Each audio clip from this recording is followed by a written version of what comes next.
그래서 좀 볼 텐데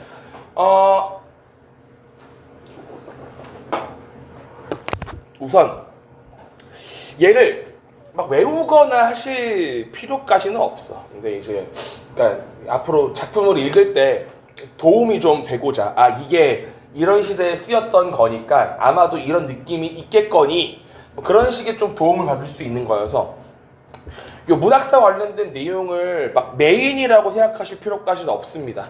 근데 이제 간간히 고등학교 올라가시게 되면 교과서에 그쵸? 공통국어에 있죠? 공통국어에 이제 있을 텐데 아니면은 이제 일부 교과서는 이제 2학년 문학 교과서 올라가가지고 실렸긴 한데 요게 시험 범위에 들어가면은 사실상 진짜 디테일하게 그쵸? 암기나 정리가 필요하죠. 근데 지금은 그럴 필요는 없고 요거는 조금 마음 편하게 들어. 그러니까 대충 이런 흐름이었구나. 그 어떤 문학이 전개되는 과정이 그렇게 보시면 될 것 같고요. 하나씩 정리할게요. 자, 여기서 끊으시고요. 여기서 끊어주세요. 그러니까 근대문학사라는 거에 대해서 보다 명확하게 이해하려면 내가 늘상 말씀드리지만 공부를 제대로 하시려면 그 개념의 뜻만 그냥 아시는 게 아니라 그 개념이랑 반대되든가 그 개념이랑 비슷한 것들을 같이 봐야 그 개념이 더 명확하게 들어올 수밖에 없단 말이야. 알겠어? 그래가지고 하나씩 짚을 거야. 근현대가 첫 번째 기준이고요. 문학이 두 번째 기준이고요. 사가 세 번째 기준이에요. 그럼 첫 번째 근현대라고 하는 건 근현대라는 건 뭐랑 반대되는 개념이야. 얘들아 알고 있을 거야 아마. 고전이랑 반대되는 개념인 거죠. 고전 문학이랑 반대가 근현대 문학인 거니까. 그러면 이 둘을 구분짓는 그 기준점이 뭐야? 내가 몇 번 말씀드렸어. 그게 얘죠. 개화기를 기점으로 해가지고 요 이전까지는 고전이라고 하고요.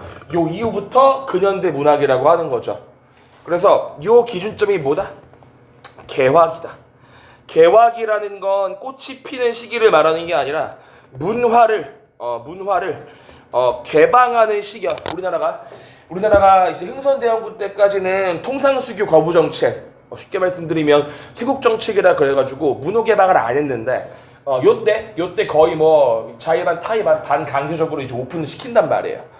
그러면서 막 서구의 근대 문물들이 막 들어오고 그래서 얘를 기점으로 해가지고 개화기, 갑오개혁을 기점으로 해가지고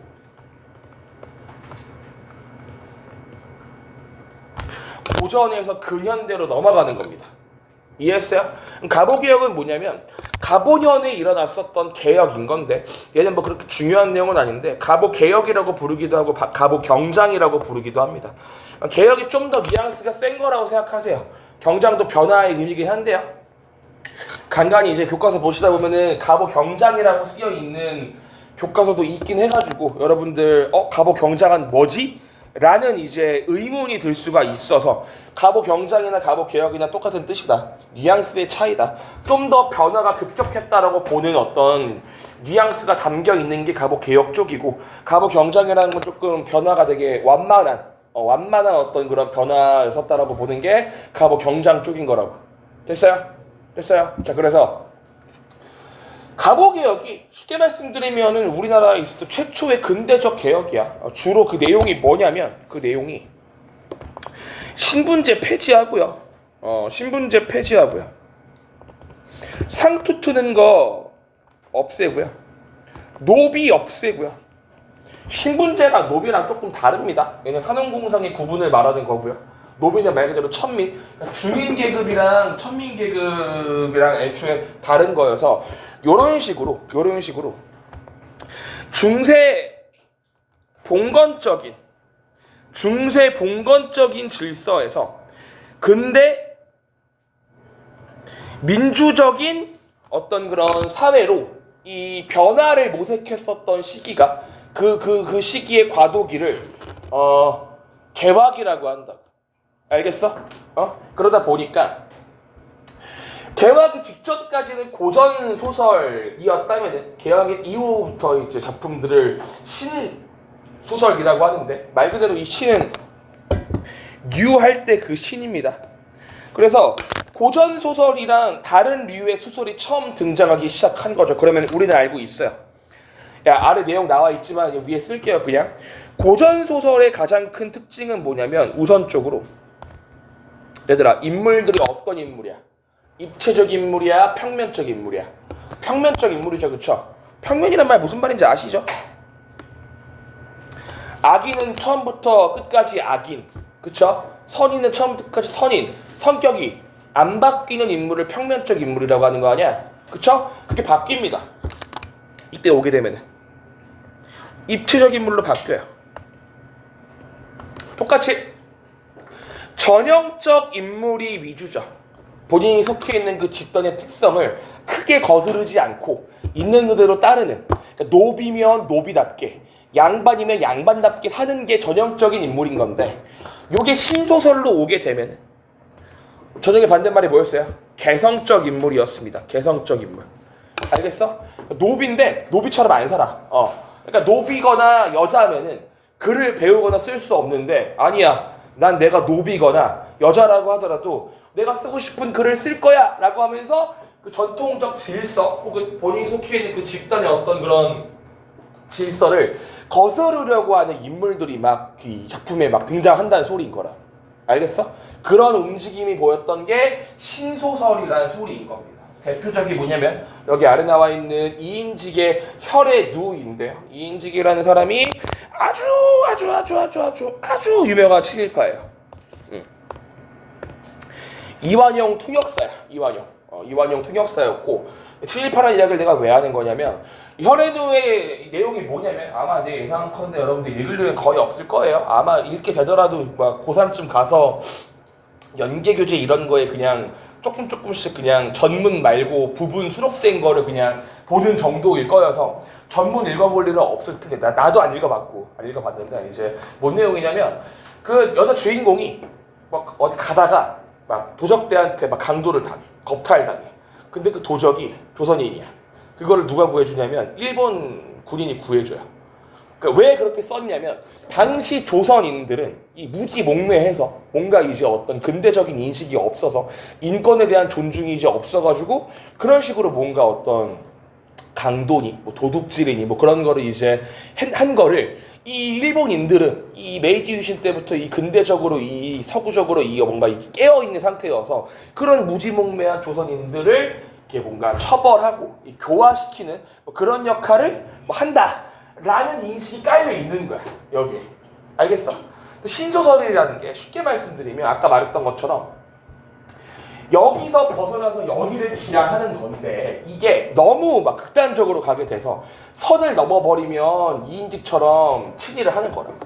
알겠어요? 기본적인 마인드는 조선의 어떤 중세적이고 봉건적이고 구시대적인 관습으로부터 벗어나서 신분에 의해 차별하고 이상한 예법, 이상한 허례의식 같은 거에 뭔가 얽매여 있는 그런 모습이 아니라 신분 같은 거 없고 자유, 하고 싶은 거 하고 욕망 추구하고 자유 연애하고 뭐 이런 내용 여기는 없죠. 그쵸? 뒤에 나오는데 뭐 그런 것들을 추구하는 걸 되게 지향하는 어떤 경향성 같은 것들이 사회에 만연하게 돼서 작품 같은 거에도 이제 반영이 되는 거고, 그게 극단화되게 되면은 친일 같은 형식으로 이제 나오는 겁니다.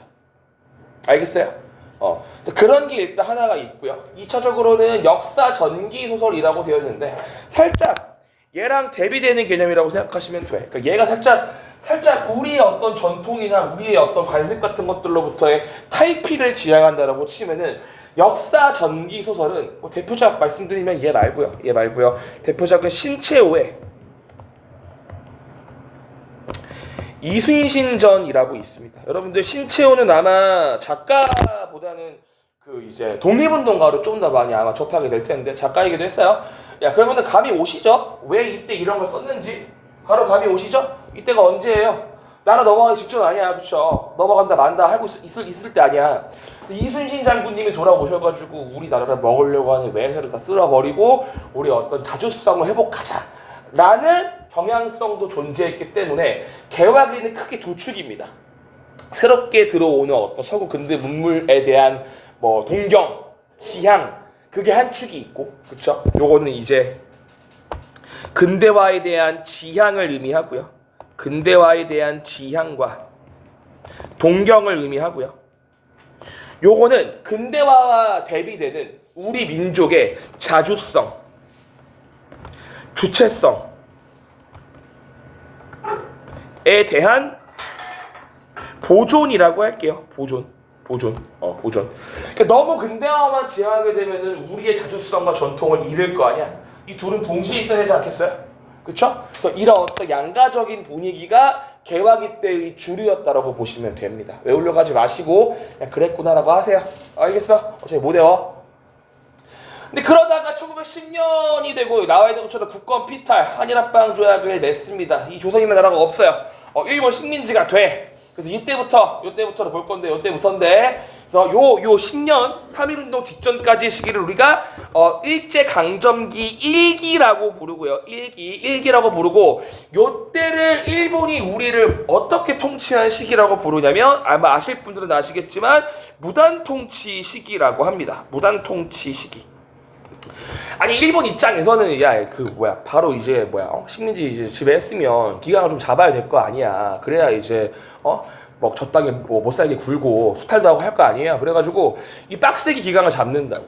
그러니까 대표적으로 뭐가 있냐면 이 흥선대원군 때 비인간적이다라고 해가지고 태영이라는 형벌을 폐지를 했는데, 태영이 뭐냐면 곤장 맞는 거야. 곤장.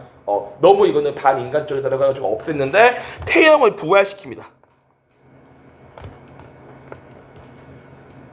그리고 헌병경찰제라 그래서 헌병경찰, 지금이야 경찰이 얻어맞는데, 사람들한테 얻어맞는데, 이때 경찰은 지금의 경찰이 아니라, 여러분들 아마 본 적 있을 거예요. 사극에서 말 타고 댕기고 칼 차고 댕기면서 막 제압하는 경찰이 이때 경찰이야.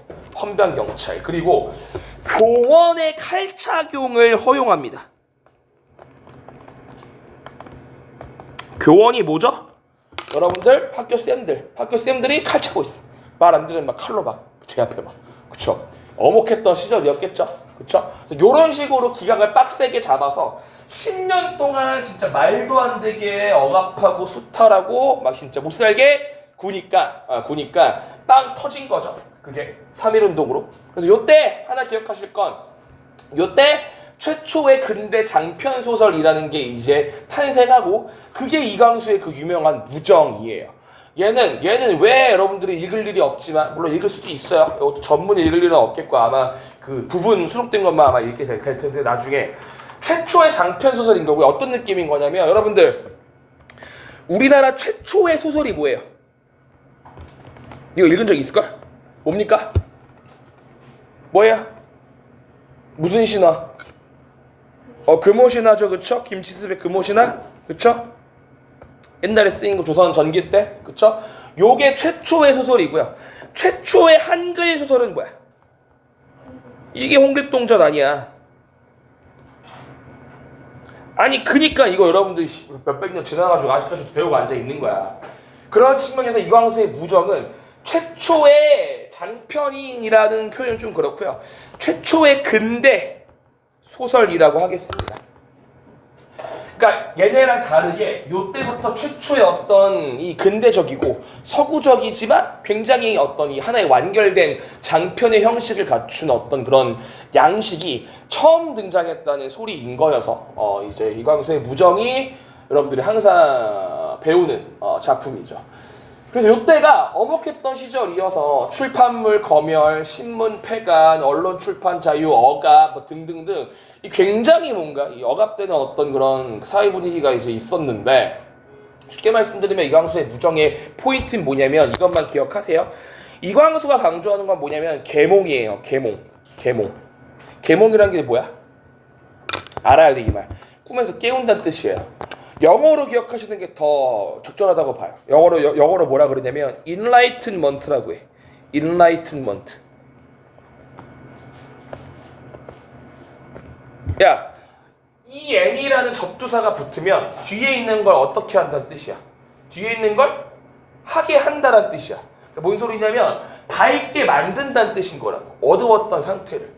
비슷한 맥락이에요. 뭔 소리냐면 여기 신소설처럼 당시 일부 지식인들 사이에서는 어떤 문제의식이 있었냐면은 우리나라가 국권이 뺏긴 게 물론 일본이 나쁜 놈인 것도 맞는데 우리나라는 뭐가 안 됐고 근대화랑 서구화가 안 됐고 일본은 메이지 유신이라는 근대화 서구화에 성공해서 우리나라가 다시 한 번 더 국권을 찾고 일본이랑 이 동등한 위치로 싸우기 위해서 우리나라도 근대화되고 서구화가 빨리 돼야 된다라는 문제의식이 있었다고. 그래가지고 허구한 날 여기 뭔 내용인 거냐면 막 계몽시켜. 그 주인공이 이제 영어 교사인데 그 시골 가가지고 이제 시골에 자기 고향 사람들한테 영어를 배우셔야 됩니다. 서구식 어떤 그런 교육을 받아야 됩니다라고 막 설파하는 그런 내용이 막 졸라 많이 나와. 알겠어? 역시나 그게 이제 너무 심해져가지고 이광수도 변절하죠. 그쵸? 아주 유명한 또 침입합니다. 또 아주 유명한. 오케이? 자, 그래서 요 시기에는 이광수의 무정만 기억하시면 되고요. 넘어갈게요. 그래서 아까 말했던 것처럼 한 10년 동안 이렇게 막 이제 억압을 하니까 미안 얘들아 이거 하나만 체크합시다. 요때 구어체 문장을 통한 세밀한 묘사랑 자 구체성을 띈 시공간적 배경이 만들어집니다. 뭔 소리냐면 이 전까지의 소설들은 구어체가 아니라 구어체의 반대말이 뭐예요? 아니 구어체가 뭐예요? 슬아야 구어체가 뭐예요? 굽는다는 뜻이죠. 뭐예요 그러면? 무슨 구자예요? 무슨 구자? 입구자. 그쵸? 방금 말씀하신 것처럼 입으로 말하는 게 구어체야. 말하는 느낌이 드는 거. 지금 내가 말하고 있는 거. 반대말은 뭐냐면 입으로 말하는 느낌이 아니라 문장으로 글로 쓰는 그쵸? 문장이라 그래서 문어체라고 합니다. 문어체. 이런 거지. 준혁이는 필기를 하고 있다. 준혁이는 제가 또 내 이름을 왜 부르나 생각하고 있다. 이런 식으로 말하는 게 문어체라고. 우리 일반적으로 말할 때 방금 말한 것처럼 그렇게 뭐뭐 한다, 뭐뭐 했다 이런 식으로 말하지 않잖아. 그렇게 말하면 친구가 없단 말이야. 알겠어? 그쵸? 그렇잖아요. 그쵸?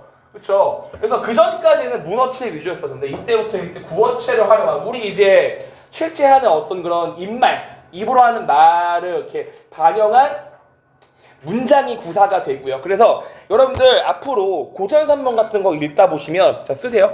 각설이니 화설이니 각설이란 건 뭐냐면 여기까지만 말하고 라는 뜻인 건데 이거는 구어가 아니야. 문장에서 글에서만 쓰이는 말이야. 그래가지고 고전소설에서 막 이런 게 있었는데 요게 현대에 들어오면서 없어지는 거야. 글에서만 쓰는 말이 없어지고 우리 일상 언어랑 문학이 좀 더 가까워지는 거지. 뭔 느낌인지 알겠어요? 오케이? 요게 이 이광수 무정의 가장 큰 특징이라고 보시면 되고요. 구체성을 띈 시공간이라는 것도 뭐냐면 잘 생각해 보시면 옛날 말이 안 나오네요. 옛날 고전 산문들은 그 시공간적 배경이 먼 옛날 중국 당나라 때 낙양 어디에 여기까지만 나오는데 얘는 이제 더 구체적으로 무슨 뭐 평양 무슨 군 무슨 논리 뭐 어디 마을 어디에 사는 뭐 이제 이영식은 뭐 그런 식으로 굉장히 디테일하게 어떤 그런 구체성을 살려서 실제성을 보여준다고. 진짜 우리가 알고 있는 실제 지명 같은 것들을 굉장히 디테일하게 말해줘가지고 좀 더 몰입할 수 있게 해주는 거죠.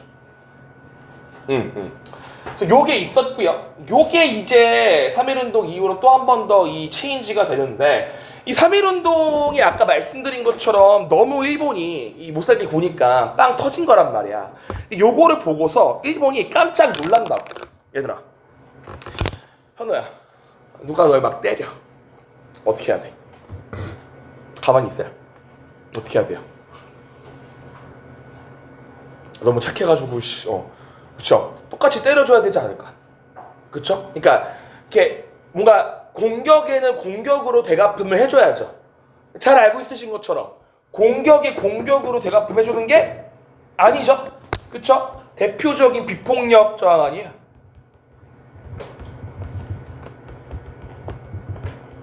그쵸? 얘들아. 그러니까 일본이 총칼로 막 쏘고 막 칼로 막 배고하고 있는데 우리 조상들은 그냥 이제 무리 지어가지고 태극기 들고 대한민국 만세 막 이러면서 그냥 이제 밀고 들어오니까 뭐 완전 놀란 거라고. 와 얘네 뭐냐 얘네 진짜 장난 아니네 라고 해가지고 너무 조지면 안 되겠다, 적당히 풀어줘야 되겠다라고 해서 19년도부터 요 30년도까지를 이제 일제강점기 2기라고 부르고 2기를 문화통치 시기라고 합니다. 문화통치 시기. 이름부터 조금 달달하잖아. 이때 이제 좀 뭐 출판이나 뭐 언론 자유 같은 것도 좀 인정해 주고요. 출판이나 뭐 언론 자유 일부 인정해 주고요. 향락적 문화가 유입됩니다. 그러니까 뭔 소리냐면 조선 사람들은 예전까지는 그 서구의 어떤 그런 재미있는 것들을 접해보지 못했었는데 요때부터 무슨 뭐 커피니 재즈니 무슨 뭐 음악 뭐 아니면 이제 무도회장 술 위스키 뭐 이제 뭐 서양 뭐 책 서양 영화 막 그런 게 막 들어오는 거란 말이야. 그러니까 뭔가 눈과 귀를 막 혼란스럽게 해가지고 현혹을 시키는 거지 일본이. 그러니까 뭔가 풀어주지만 오히려 더 교묘하게 이 정신을 쏙 빼놓는 그런 어떤 정책 같은 것들을 펼치고 이때부터 그래가지고 등장하기 시작한 게 7.18라고. 이게 뭔 소리냐면 이 그냥 1대1로 1대1로 그냥 밖에 못 살게 구우니까 3.1운동 같은 이런 큰일이 터지는 거를 보고서 야 이거 안 되겠다. 그러니까 우리가 1대1로 싸우지 말고 얘들끼리 싸우게 해야지 더 효율적이니까, 갈라치기 하기도 효율적이니까. 그래가지고 요때부터 이제 조선 사람 중에 자기 말 잘 듣는 좀 애들 골라가지고 걔네한테 권력 주고 돈 주고 해서 야 너네가 이제 나서가지고 조선 사람들 이제 감시해 억압해 라고 해가지고 실제로 요때 상당수의 이제 지식인들이나 작가들이 이제 변절을 한다고 아까 말씀드렸던 이광수도 그렇고. 근데 그 이유를 정당화시키려는 건 아니지만은 뭐 때문이라고 말을 하냐면 여기 체크하세요. 3.1운동 직후에 허무와 패배의 의식 때문에 변절하는 경우가 많이 발생한단 말이야. 3.1운동이라는 건 굉장히 거국적이고 어떤 그 수고를 많이 들였던 저항이었는데 물론 의미 있었지만 실패한단 말이에요. 이거를 보고서 일부 지식인들은 야씨 답이 안 나오네. 뭐 이거 해봤자 뭔 소용이 있지? 야 그냥 뭔 독립이야. 그냥 한잔해 하면서 낭만주의라고 해가지고요. 그냥 노는 거야. 그냥 술 먹고 연애하고 그냥 뭐 그런 식으로 뭐 그런 것들을 다룬 작품들이 등장하고요. 대표적으로 여기 나와 있는 김동인의 배따라기라고 나와 있는데 역시나 유명한 친일파입니다. 아주 유명한 친일파죠. 그렇죠? 비슷한 느낌이에요. 유미주의라는 건 뭐냐면 뭔 말이냐면 얘네 셋 다 현실적인 어떤 그런 문제에서 현실 문제로부터 탈피하고자 하는 거야. 여기서 말하는 현실이라는 게 독립이에요. 그러니까 우리 지금 조선사회의 현실은 모르겠어. 아니 3.1운동 망했는데 뭘 얼어 죽을 독립이야. 그냥 놀아. 술 먹어. 연애해. 그리고 현실 말고 아름다운 거. 막 음악, 영화, 뭐 문학. 아름다운 게 최고야. 아름다움만 추구해. 그리고 어차피 우리 인간도 하나의 생명체여서 이 자연의 지배를 받아. 원래 인간이라는 게 그래. 그러니까 우리를 지배하고 있는 그 환경, 일제치하의 그 어떤 그런 지배 환경을 그냥 참고 살아. 뭐 그런 느낌의 작품들이 그런 느낌이 극단화된 작품들이 이제 낭만주의니 유미주의니 뭐 자연주의니 하는 거고 다 들어가 있습니다. 김동인 그쵸? 아주 유명한 친일파였기 때문에. 근데 아이러니한 건 김동인의 이름을 딴 문학상이 아직까지도 있단 말이에요. 동인문학상이라고 해가지고요. 뭐예요, 아이나? 친일파인데 왜 그 사람 이름까지 따가지고 문학상을 기리며 왜 여러분들은 교과서에서 친일파 문학을 벌써 지금 3번째죠? 이광수, 무정, 이인지, 혈애누, 김동인까지 왜 배우는 겁니까? 혜빈아 어떻게 생각해? 왜 배우는 것 같아? 친일파 작품을. 그쵸, 좀 어렵죠? 그쵸? 쓰라, 왜 배우는 것 같아? 친일파가 쓴 작품이라고 말씀드렸잖아요. 김동인도 친일파고요. 이광수도 친일파고요. 이인지도 친일파고요. 친일파 작가를 왜 배우는 것 같아요? 그렇게 하지 말라고? 그것도 참신한데? 오케이. 참신한데, 물론 이제 매번 수업할 때마다, 뭐 저뿐만 아니라, 이거 수업할 때마다 이광수랑 이인직이랑, 뭐 서정주, 뭐 그리고 이제 뭡니까, 김동인, 친일파라고는 무조건 언급을 하죠. 누가 됐건. 근데, 뭐, 좋은 어떤 그런 생각인데, 얘들아, 작가랑 작품을 동일시해야 되나? 아니나? 동일시해야 되나요? 그쵸? 뭔 말인지 알겠죠? 그러니까 이 사람이 친일을 한 거랑 별개로 작품 자체는 개쩌는 거야. 너무 아름다운 거야. 너무 재밌고. 뭔 소리냐면 아까 이인직의 혈에도 내가 말씀을 드렸는데 아까 말씀드린 그거를 친일의 어떤 뭡니까? 그 어떤 사유로 읽을 수도 있지만 한편으로는 이인직의 혈연에 나와 있는 게 당시의 어떤 시대상을 굉장히 잘 담고 있고 핍진하게 어려운 말로 이 어떤 이 계몽 그러니까 서구 근대화되는 어떤 그런 계몽이라는 주제 의식을 굉장히 잘 표현한 거야. 그러니까 그 시대를 설명하기에 너무 적합한 거지. 요것도 그렇고 요것도 그렇고 요것도 그렇고 알겠어? 그래서 작품이랑 별개로 작가랑 별개로 작품 자체가 너무 가치가 높기 때문에 배우는 거고요.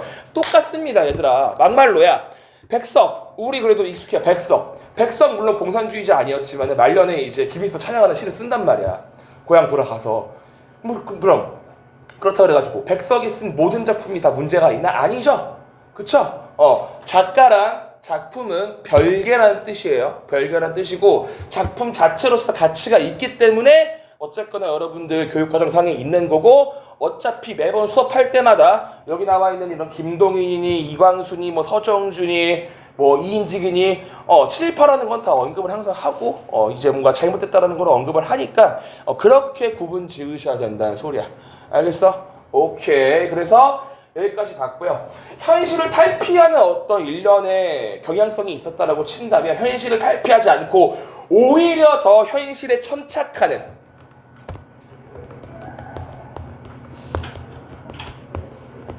경향성도 있었겠죠. 여러분들아, 우리 우주 만물의 인간사라고 하는 게 작용이 있으면 반작용이라는 게 있지 않습니까? 3.1운동이 망했어도 아니야. 응? 우리 사회 잘못됐어. 빨리 열심히 노력을 해가지고 이 잘못된 현실을 바꿔야 돼. 라고 말하는 경향성들도 존재했고 그 대표적인 유명한 운수 좋은 날. 뭔지 알죠? 설렁탕을 사왔는데 왜 먹지를 못하니? 라고 하는 거잖아. 그쵸? 운수 좋은 날. 당시 빈민들의 삶을 굉장히 사실적으로 묘사한 게 운수 좋은 날이고요. 얘는 반대예요. 술관화 사회는 반대예요. 지식인들의 삶을 굉장히 사실적으로 드러낸 게 요 책입니다. 쉽게 말씀드리면 뭐냐면은 지식인이라고 하는 건 굉장히 많이 배운 사람인 건데 일본 유학까지 갔다 왔는데 할 수 있는 게 없어.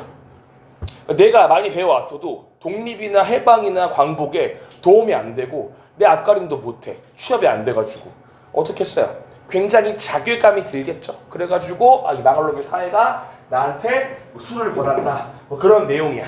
알겠어? 비슷한 내용이고요. 얘네는 아마 다 이렇게 될 거예요. 얘네 이거 운수 좋은 날, 술 권하는 사회, 만세전 요거 다 이렇게 될 거니까 요건 좀 기억하세요. 사실주의 소설이었다고 기억하세요. 예. 자, 다음 넘어갈게요. 자, 계급주의의 별표. 요것도 굉장히 많이 나오는 어떤 작품들입니다. 뭔 말이냐면 여기서 말하는 계급이라는 건 얘들아 무산계급을 말하는 거야. 무산계급. 무산이라는 거는 없다는 소리예요. 뭐가? 생산수단이 없다는 소리예요. 그 무산계급의 반대말은 뭐죠? 유산계급이에요. 생산수단을 소유하고 있는 계급이라는 거죠. 이런 식의 구분은 우리 자본주의 사회에서의 구분이 아니라 공산주의에서의 구분인 겁니다. 그러니까 뭔 소리냐면 얘들아 잘 들어. 공산주의라는 건 얘네의 문제의식은 뭐냐면 마르크스의 이제 문제의식이 뭐였냐면은 이 자본주의가 심화되니까 얘들아 자본주의가 심화되니까 소수의 몇몇이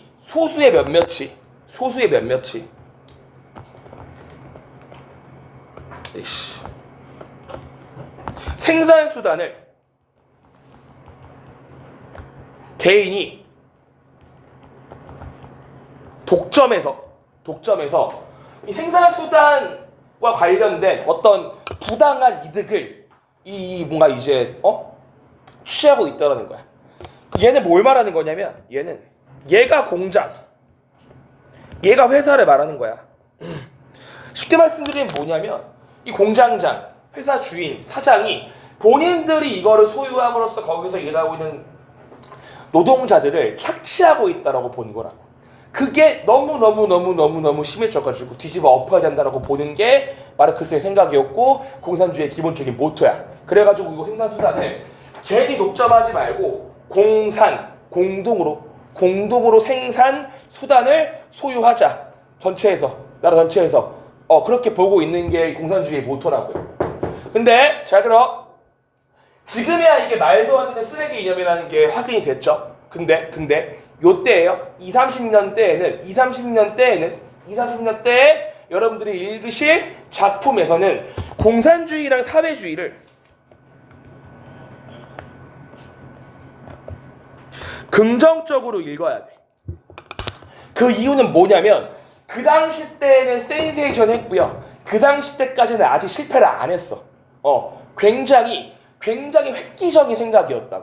자본주의가 최후의 대안이 아니구나. 자본주의의 대안이 있구나. 우리 모두 생산수단의 공존화를 위해서, 노동자의 자유를 위해서 투쟁하자라고 해가지고 요맘때쯤에 사회주의 혁명이라 그래가지고 러시아에서 이제 그 레닌이랑 이제 스탈린이 소련이라는 국가를 이제 만들고 전 세계 국민들이 거기에 막 충격받은 거야. 와, 개쩐다, 개멋있다라고 해가지고 그 사회주의의 어떤 그런 바람과 그 이제 흐름이 퍼진 거지. 그게 우리나라까지 흘러 들어온 거고요. 특히나 우리나라처럼 식민지배 받는 사회에서는 더 심해질 수밖에 없었겠죠. 그 이유가 뭐예요? 요 무산계급이랑 유산계급의 요 대립 구도가 즉 피지배와 지배의 이 구도가 정확히 당시 우리 식민지 사회의 무슨 구도랑 1대1 매칭이 되는 거야. 이게 조선, 이게 일본이겠지. 그쵸? 그래서 대거로 당시 지식인들이 사회주의자가 됩니다. 정주영도 그렇고요. 정주영 알죠? 고향 쓴 정주영. 정주영도 그렇고요. 그 임꺽정이라고 쓴 홍명이었나? 하여튼 어쨌거나 아까 말씀드린 친일파 작가들도 많이 있었지만은 이 사회주의에 이제 빠져가지고 실제로 전쟁 직후에 북한으로 이제 올라가 버리는 북한 정권에 이제 부역하는 작가들도 상당히 많이 있었다고. 알겠어? 그래가지고 그런 어떤 그 인기 때문에 이런 공산주의 사상, 사회주의 사상을 다룬 계급주의 소설들이 상당히 많이 이때 또 유행을 했습니다. 그래가지고 요거랑 관련돼서 아셔야 될 단체 이름이 있는데 적어놔. 카프라는 단체 이름을 꼭 기억해야 돼. 카프가 정말 문제 단골이야. 카프가 뭐냐면 영어 줄임말인데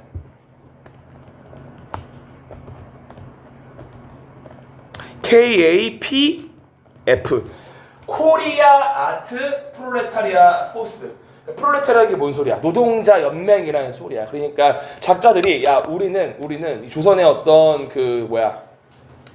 이 예술 특히나 어떤 노동자 예술, 노동자 문학의 어떤 그런 부흥과 발전을 위해서 이 같이 힘을 모아가지고 그런 어떤 이상을 실현하고자 하는 단체야라고 하면서 얘네가 만든 작품을 프로문학이라고 하는 거라고. 여기서 말하는 프로는 프로다 할 때 그 프로가 아니라 프롤레타리아 할 때 프로입니다. 프롤레타리아. 네. 쓰세요. 프롤레타리아.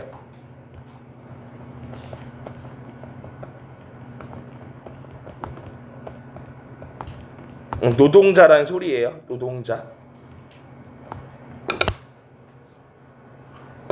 좀 아래 쓸까요? 글씨가.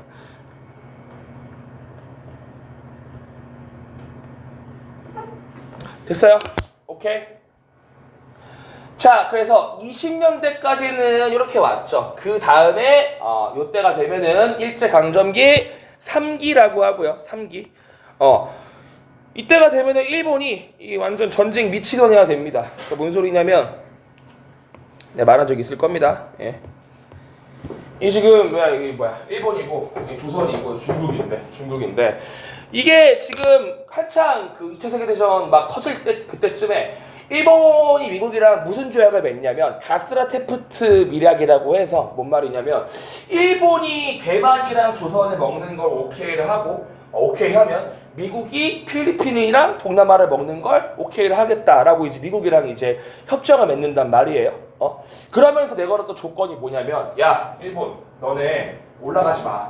그냥 중국 건드려가지고 일 크게 벌이지 마. 라고 미국이랑 이제 협정을 맺는데 이쯤 되면은 일본이 파죽지세야. 파죽지세.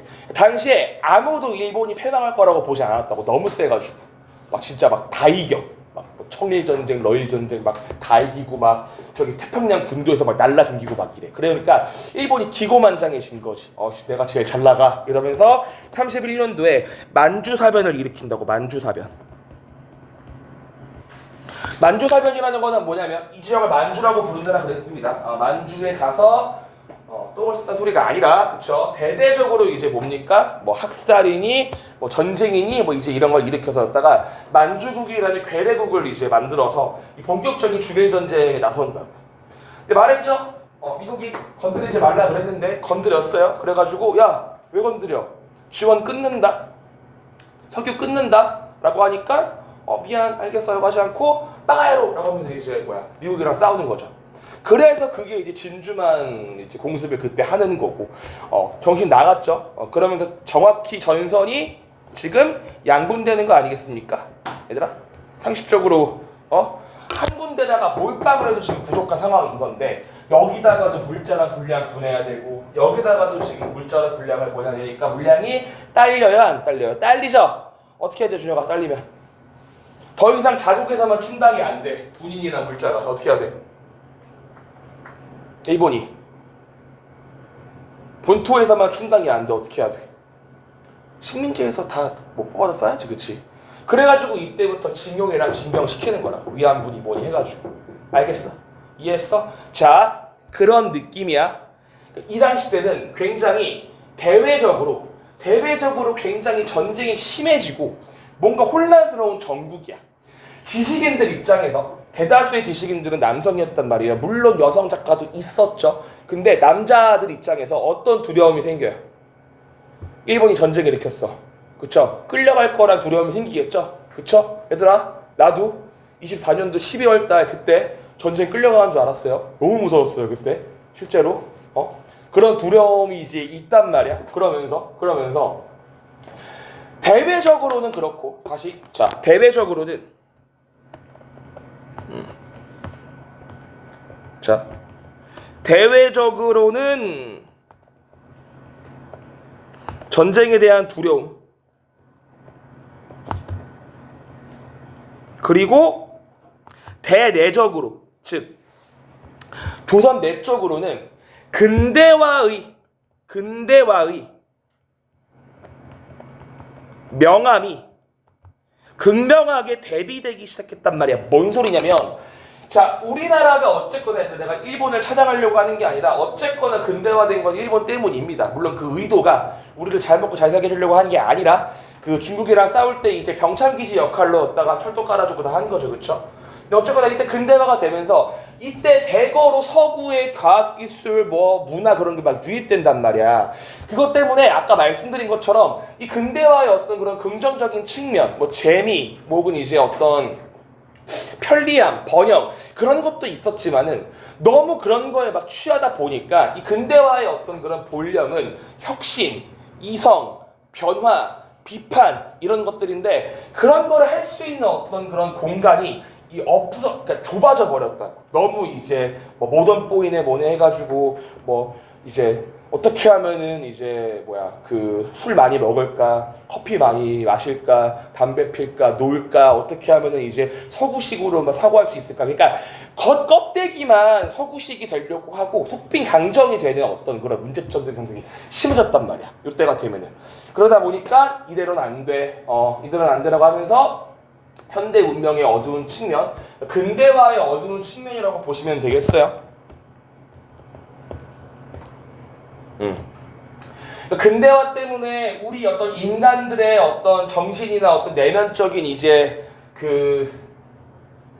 어떤 뭡니까? 자아가 이 분열되고 전쟁에 대한 두려움, 걷다가 이제 지식인들 아까 말씀드린 것처럼 아무리 공부를 많이 해봤자 써먹을 데가 없어. 취업이 안 돼. 독립에 도움도 안 돼. 그러니까 뭐 하는 거야? 그러니까 자아가 분열되는 거야. 그래가지고 나오는 그 대표작이 이상의 날개지 않습니까? 이거 아마 읽어본 사람 없을 텐데 읽어보세요. 한번 좀 너무 엄청 어려운데 한번 읽어볼 법해. 가치가 있단 말이에요. 똑같이 조금 현실에서 조금 멀어지려고 하는 그런 측면이 모더니즘이라고 보시면 되고, 반대로 농촌 역사 소설은 아니야. 그럼에도 불구하고 더 노력해서 이 농촌의 어려움을 극복해야 돼. 그리고 우리 어떤 자주성과 주권을 회복하기 위해서 우리 역사에서 본받을 만한 인물들을 단종, 수양대군 이런 거 해가지고 우리의 주체성과 주권을 찾아야 돼 라고 말하는 그 어떤 목소리들이, 쉽게 말씀드리면 얘가 신소설에서 발전된 양상인 거고 얘가 역사 전기소설에서 발전된 양상이겠죠. 그쵸? 그래서 그런 흐름이 요때까지 이어져 오는 겁니다. 쉬었다 할게요.